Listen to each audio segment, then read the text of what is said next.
Precios al consumidor de INDEC dio un aumento mensual de 4,2%, ¿sí? Un número que no había algo similar desde enero de 2022, pero es un número que no está aislado de un contexto y que no hubo, no es que se siguieron tomando las mismas medidas económicas, simplemente y que el mercado dijo, confío ciegamente en esta gestión y voy a bajar los precios, sino que hay cuestiones para analizar que no solo tienen que ver con lo meramente vinculado a la emisión o lo que dice el gobierno de lo monetarista del déficit cero, sino otras para analizar. Es por eso que agradecemos que nos haya atendido y esté en línea Lavi Abram de Mirador de la Actualidad de la Economía y el Trabajo.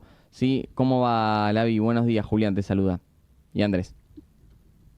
Buen día, ¿cómo te va? Ay, lo escucho un poquito bajo, Hola. Matías. Hola, ¿me escuchan Está ahí? perfecto, Ahí te perfecto. escuchamos perfecto, Lavi. Bueno, en el último informe de mayo plasmaron algunos datos que dan a entender que no es una noticia que hay que tener como aislada, sino que hay cuestiones de empleo, cuestiones salariales que están ocurriendo en la Argentina. ¿Vos atás algunos de esos datos que pusieron en el informe para poder analizar mejor lo que pasó con el dato que dio a conocer INDEC ayer?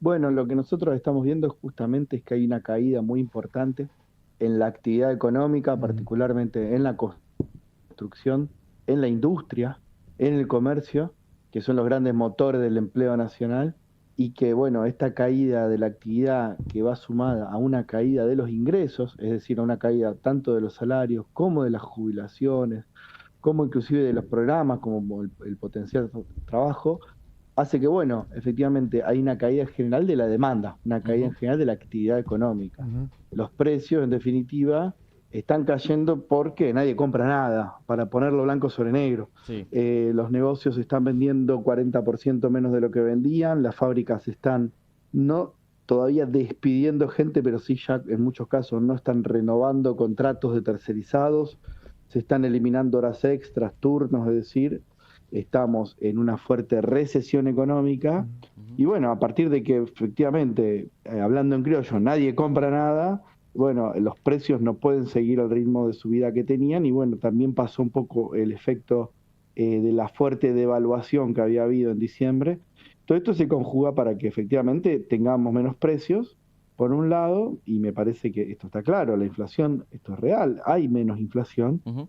pero también, digamos, como contraparte, no acompañaron los ingresos, los sueldos en general, a la inflación en los últimos meses. Entonces, bueno, efectivamente, esta es la relación. Una caída general de la actividad redunda en precios que no acompañan o no pueden acompañar un proceso como, o sea, como era hasta el año pasado, por lo menos como estábamos acostumbrados a que fuera. Ujú. Altos sueldos, Ujú. perdón, altos precios iban acompañados más o menos de aumentos salariales. Esto no está pasando. Lavi, buen día. Mi nombre es Andrés, ¿cómo andas? ¿Qué tal? Buen día. Tengo una duda hace semanas y te lo voy a consultar, obviamente, porque sos economista y seguramente tengas más idea que yo, pero por seguramente mucha más. La brecha entre el blue y el dólar normal, el dólar oficial, está cada vez más grande y generalmente esto, por lo menos en los procesos anteriores, impactaba inmediatamente desde lo inflacionario. En este proceso recesivo que estás hablando, que estamos teniendo, ¿el impacto va a ser igual, es menor o qué se espera? Bueno, en realidad hay que pensar cómo era el canal, digamos, la transmisión, podemos decir, entre un fenómeno y otro. Lo que pasaba generalmente es que cuando había ese nivel de brecha entre los $2, se estaba esperando que hubiera una devaluación del oficial. Es Ujú. decir, cuando se alejaban tanto uno de otro, bueno, lo que uno esperaba es que aumentase el dólar oficial. A partir de que aumenta el dólar oficial, aumentan sobre todo las importaciones. Y bueno, se genera todo un proceso así como de expectativas de como uno está muy arriba del otro, el otro se va a tener que acomodar y al acomodarse se van a acomodar los demás precios asociados al dólar. Bueno, esto se rompió un poco, esto de alguna manera se rompió en parte también por la recesión que explicaba antes, Ujú. porque no sobra plata en la clase media sobre todo y en las empresas no sobra esta plata para comprar dólares, entonces bueno, al no sobrar plata no se está presionando tanto sobre el dólar blue Y estas expectativas de devaluación, además, el gobierno ha logrado neutralizarlas. Yo creo que en algún momento puede llegar a haber otra devaluación, pero lo cierto es que no la hubo en los últimos meses y eso es real. Entonces, bueno, no parece, no está claro qué va a pasar. Es una dinámica diferente en la que está pasando en este modelo económico que la que pasaba en el modelo anterior y me parece que, bueno, entonces no podemos guiarnos de la misma manera como nos guiábamos antes. Bien. Lavi, muchas veces en los informes que hacen desde el Mirador, una de las cuestiones que analizan tiene que ver con qué hace que aumenten las reservas, qué hace que bajen. Este gobierno se jacta de haber aumentado muy fuertemente las reservas, pero ustedes analizan también qué hay detrás de eso, es decir, cómo llegan a ese aumento y el incremento de las reservas del Banco Central. ¿Qué notan ahí para justificar también la actualidad económica? Bueno, efectivamente que primero están bajando las importaciones porque las importaciones, como todo está atado al ciclo económico, si el ciclo económico está a la baja y este año vamos a tener una caída en general de lo que lo que se llama el PBI, la caída de la producción nacional, este año vamos a producir menos. Si producimos menos, también importamos menos porque necesitamos menos cosas importadas, como país, como toda una economía nacional. Entonces hay menos importaciones, pero además lo que está pasando es que continúa el cepo, el famoso cepo, la falta de acceso a dólares y la forma en la que la forma que adquiere en este modelo esta continuidad del cepo es que las empresas no están pagando las importaciones, se está creando una deuda comercial porque no tienen acceso a dólares.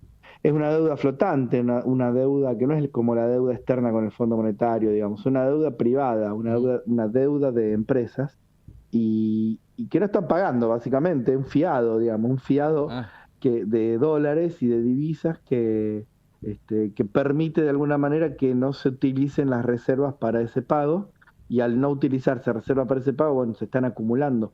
Lo cierto es que también se está acumulando esa deuda y en algún momento va a tener que pagarse. Es una deuda privada, no una deuda del Estado, no es una deuda pública, pero sí requiere de dólares que van a tener que utilizarse.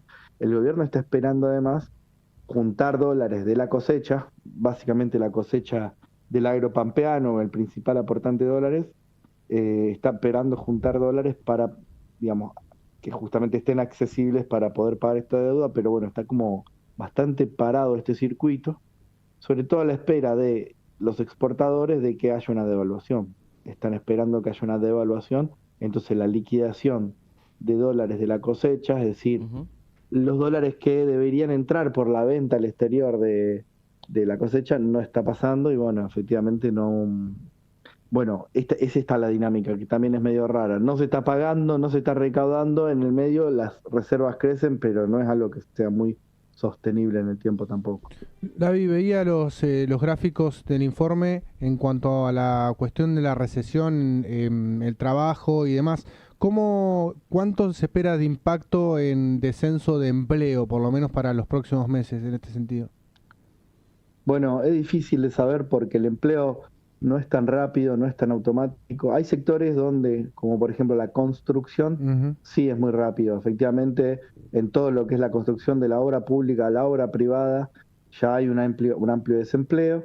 El desempleo tampoco es necesariamente puestos de trabajo. Lo que estamos viendo en la industria es que, por ejemplo, los tercerizados no se les renueva, entonces en realidad Claro. no son puestos de trabajo, son puestos de trabajo, pero no se contabilizan estrictamente porque a lo mejor no estaban registrados en blanco. Hay una gran disminución en la industria, sobre todo de horas extra, de turnos que se hacían, las plantas se están trabajando menos horas y en general, por supuesto, los empleadores, tanto grandes como pequeños, intentan no despedir a la gente inmediatamente. Se busca retener a la gente lo más que se pueda, lógicamente. Nadie quiere echar a nadie. Entonces, insistimos, primero se quitan las horas, se quitan los turnos extra, todavía no se ve ese impacto en los números fuertes de la desocupación. Pero si continúa esta recesión, que todo indica que por ahora no hay una salida clara de esta recesión, vamos a ver aumentar los números de la desocupación en la segunda mitad de este año. Y en el mundo ajuste del gasto, digo, el gobierno anunciaba bueno, si nos habilitan la ley bases, por ahí podemos reactivar algo de obra pública. quizás recomponer algo de las jubilaciones. ¿Dónde están los principales recortes y dónde sentís que puede haber alguna variación de lo que vienen haciendo hasta ahora? Sí, efectivamente, el recorte del gasto fue muy fuerte al punto de que hay muchísimas partidas del gasto que no se están ejecutando Claro. directamente, lisa y llanamente. Y esto lo sabemos, lo hemos visto tanto eh, gastos en cultura, deportes, educación, ciencia, arte, bueno, todo eso que el Estado sostenía y sostiene, que es parte de nuestra idiosincrasia, nuestra cultura nacional también, por supuesto hay que Tal decirlo, cual. está parado. Eh, el principal gasto de todas maneras que ha recortado el gobierno es el gasto en jubilaciones, son los gastos en sueldos y salarios de los empleados públicos. Bueno, nosotros vimos esta semana, volvió a haber paro universitario en todas las universidades del país. Eh, bueno, habrá que ver si hay posibilidad de recomponer algo. Ahí está el principal recorte, en los sueldos de los empleados, primero y principal en las jubilaciones, que no se actualizaron por inflación. Entonces, en términos reales hay un gran recorte, en términos de que efectivamente se paga menos, no crecieron las jubilaciones, el pago de jubilaciones a la par de la inflación. Y lo otro son los subsidios que se están recortando. Bueno, y la obra pública que está prácticamente parada. Hay plafón, hay espacio para reactivar obra pública, el gobierno ha decidido no hacerlo. Veremos si a partir de... Hay un artículo en la ley bases que obliga a reactivar algunas obras que ya están empezadas, pero no a empezar obras nuevas.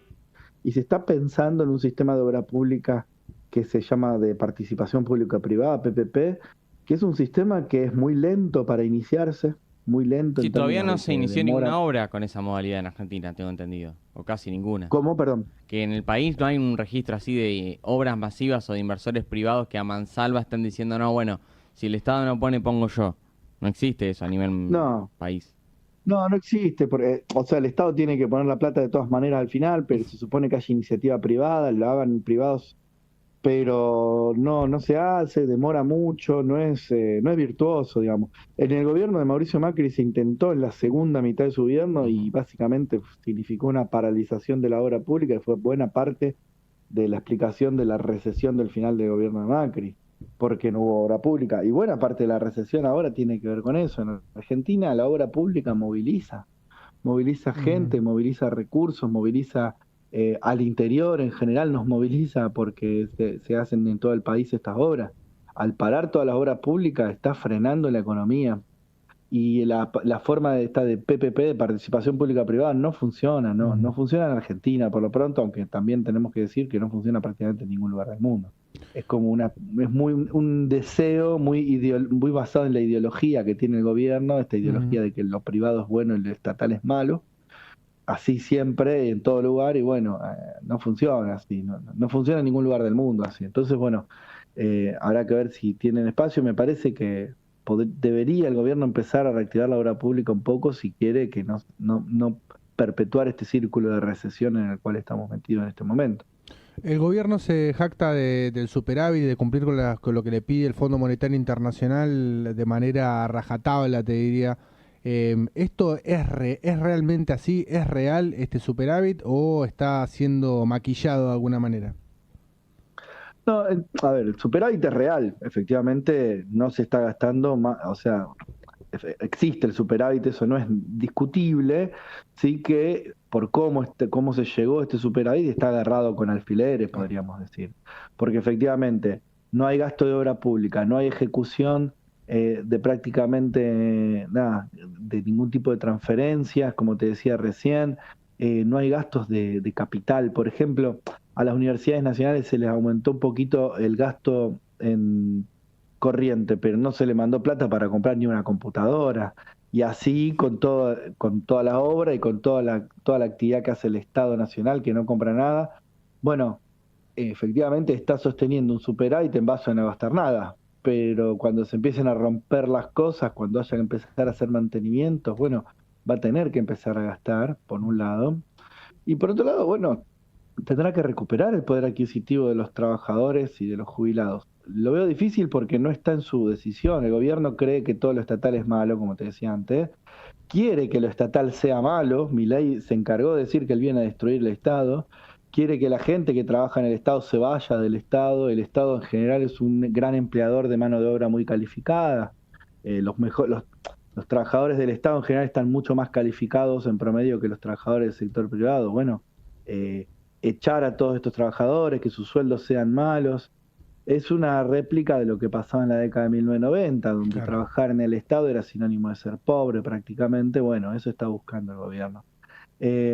Volviendo a lo del superávit, bueno, por ahora lo sostiene basado en estas premisas, basado en no gastar en jubilaciones, basado en no subsidiar prácticamente nada y basado en que los salarios del Estado sean pésimos. Bueno, lo puede sostener, pero lo que está pasando es lo siguiente: como hay tal recesión, también se está recaudando menos. Lo que estuvimos viendo es que en 19 de las 23 provincias se recauda menos este año que lo que se recaudaba el año pasado. En la provincia de Buenos Aires no, pero en prácticamente todas las demás sí. Se recauda menos porque hay menos actividad, y esto le está pasando al gobierno nacional. No hay actividad económica, no se recauda, entonces también este superávit, que es recordemos, superávit es la relación entre lo que se gasta y lo que se recauda. Sí, podés ajustar el gasto o aumentar los ingresos. Claro. Perdón, que me decías. No, que digo que vos podés llegar al superávit gastando cero o también recaudando mejor. Recaudando más, claro. Claro, y en este caso lo que está pasando es que se está recaudando menos. Claro. Entonces, se puede sostener un superávit si Se nos cortó un poquito. cada vez más difícil. Se puede seguir recortando, pero bueno, profundiza la recesión. Claro. Bueno, recaudas menos. Entonces hay también un círculo vicioso ahí del cual no está claro cómo piensa salir el Se gobierno. muerde la cola, digamos, el proceso. Sí, se muerde la cola. Hay que ver si puede sostener efectivamente un superávit si recauda cada vez menos. Porque además tiene la idea de bajar impuestos, quitarle impuestos a los ricos. Bueno, está bien, no sé si está bien, yo no creo que esté bien, no comparto, pero no es sostenible. Este es el tema. No es que el superávit sea falso, el tema es que no es sostenible. ¿Querés que te hago la última de mi parte, que intenten buscar la salida por la cuestión financiera bancaria, de que los bancos empiecen a ofrecer más créditos, que por ahí crean que la salida está por ahí desde el gobierno, de la mirada económica que tienen sus funcionarios? Puede ser algo así, apostar a que el sector privado crezca, pero la pregunta es, ¿qué empresario pequeño, grande, va a invertir si, primero, hay mucha capacidad ociosa en este momento? Es decir, las fábricas están trabajando a la mitad de su potencial porque no están vendiendo, etcétera. Bueno, ¿para qué va a agrandar? ¿Va a hacer un galpón nuevo si el galpón que ya tenés está vacío? Bueno, esperá. Primero, entonces, eso por un lado. Segundo, no hay venta, porque tampoco la gente tiene, digamos, cayeron los sueldos en términos de poder adquisitivo, cayeron las jubilaciones, cayeron ¿Para qué me endeudo? Se consume menos. ¿A quién le vas a vender algo? Claro, ¿a quién? Entonces, como empresario, digo, entonces, bueno, ¿qué tipo de créditos va a haber? ¿Qué tipo de inversión privada va a haber? Bueno, poca, la verdad que no parece ser un motor de la reactivación. Y como crédito al sector privado para consumo, bueno, puede ser en todo caso, pero bueno, también si no mejoran los ingresos, también es difícil que la gente se meta a tomar créditos únicamente si no sabe cómo lo va a pagar, ¿no es cierto? Lavi, ha sido muy amable y gracias por atendernos como siempre. No, gracias a ustedes, chicos. Hasta la próxima, muy amable. Adiós. La palabra del docente de la Universidad Nacional de Rosario.